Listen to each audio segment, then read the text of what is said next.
Les VUS sous-compacts, une drôle de catégorie émergente, hein? On essaie de vous vendre des VUS petits. Est-ce qu'ils arrivent à garder leur aspect utilitaire? C'est une autre question.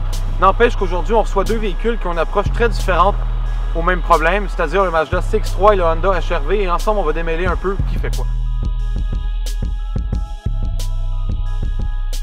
Commençons d'abord avec le Honda HR-V. Essentiellement, c'est un véhicule qui est construit sur la même plateforme que la Honda Fit. Pour l'alimenter, on retrouve un moteur, un 4 cylindres de 1,8 litres qui développe 141 chevaux. À la base, c'est un véhicule qui est manuel, traction avant, mais en option, on peut l'avoir 4 roues motrices équipé d'une CVT. Malheureusement, le 4 roues motrices se trouve seulement avec la CVT. Cette CVT-là contribue énormément à faire diminuer le plaisir de conduite du véhicule. Mais bien honnêtement, le plaisir de conduite, c'est pas quelque chose qui importe pour tout le monde. Et c'est pour cette raison-là qu'il ne faut pas tout de suite couler le Honda HR-V. C'est un véhicule, comme on disait d'entrée de jeu, qui offre beaucoup d'espace. À l'arrière, dans la valise, c'est un véhicule qui, étonnamment, peut amener beaucoup de gens et dans un confort assez impressionnant compte tenu du fait que c'est un petit véhicule. Sur l'autoroute, c'est un véhicule qui est parfaitement à son aise, assez confortable. Le 141 chevaux, si c'est un chiffre qui ne semble pas très gros, est amplement suffisant pour accélérer et même dépasser.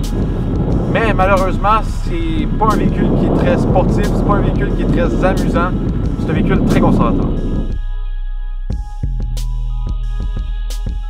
Passons maintenant au Mazda CX-3. Sous le capot de ce petit VUS-là, on retrouve un moteur Skyactiv, un 4 cylindres de 2 litres qui développe 146 chevaux. Il peut être accouplé à une boîte manuelle à 6 rapports, une boîte automatique à 6 rapports. D'entrée de jeu, on voit que c'est un véhicule qui a été pensé pour être un petit peu plus sportif que le HR-V, surtout c'est le fait qu'il n'y a pas de CVT. Et même quand on regarde son look en général, c'est un véhicule qui est plus pointu, qui semble un peu plus raffiné, un peu plus agressif. Cependant, le design du CX-3 fait que c'est un véhicule qui est peut-être un peu moins utilitaire que le HR-V. Les places arrière sont plus limitées, notamment dans le dégagement pour les jambes. La valise également est un peu plus petite. Cela dit, c'est pas dramatique. Si vous avez une jeune famille, des jeunes enfants soit à l'arrière, des sièges pour bébé, ça va rentrer. Mais si vous avez des adolescents, allez absolument vers le HR-V si vous avez ça entre les deux, parce que dans le CX-3, il va être un peu petit. Mais il faut cependant noter une chose très importante sur le CX-3, c'est un véhicule qui a un châssis superbe et qui a une tenue de route qui se rapproche beaucoup plus d'une voiture sportive que d'un VUS. Si vous l'essayez sur des belles routes de campagne sinueuses, où il n'y a pas trop de surveillance autour, vous allez avoir beaucoup de plaisir avec le CX-3.